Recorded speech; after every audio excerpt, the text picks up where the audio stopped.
70 ఏళ్లు నీటి అడుగున ఉన్న గుడి మళ్లీ భక్తుల దగ్గరికి ఎలా వచ్చింది? మైసూర్లోని వేణుగోపాల స్వామి గుడి అద్భుత కథ ఇది. 12వ శతాబ్దంలో హోయసల రాజులు ఈ గుడిని ఎంతో గొప్పగా కట్టించారు.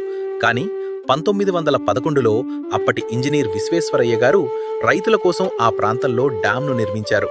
దీని కారణంగా అక్కడ ఉన్న ఆ ఆలయం నీటిలో మునిగిపోయింది. అయితే 2000 సంవత్సరంలో వచ్చిన కరువు కారణంగా ఈ ఆలయం మొత్తం బయటపడింది. 70 ఏళ్లు నీటిలో ఉన్నప్పటికీ చెక్కుచెదరని అద్భుతాన్ని చూసి కోడే ఫౌండేషన్ వారు ఆ ఆలయం మొత్తాన్ని యథాతథంగా డ్యాంకి దూరంగా మార్చే సాహసం చేశారు. దీనికోసం గుడిలోని ప్రతి రాయికి నంబరు వేసి ఫోటోలు, వీడియోలు తీసుకున్నారు. తర్వాత ఒక్కొక్క రాయిని జాగ్రత్తగా విడదీసి కిలోమీటరు దూరంలో ఉన్న కన్నంబాడి గ్రామంలో ఆలయ పునర్నిర్మాణం చేపట్టారు. దాదాపు 10 సంవత్సరాల వ్యవధిలో పాత కట్టడంలోని ఒక్క రాయి కూడా మారకుండా తిరిగి అచ్చం పాత గుడిలాగే అద్భుతంగా కట్టారు. ఆ వేణుగోపాలుడి ఆశీస్సులు లేకుండా ఇంతటి గొప్ప కార్యం Download ShareChat.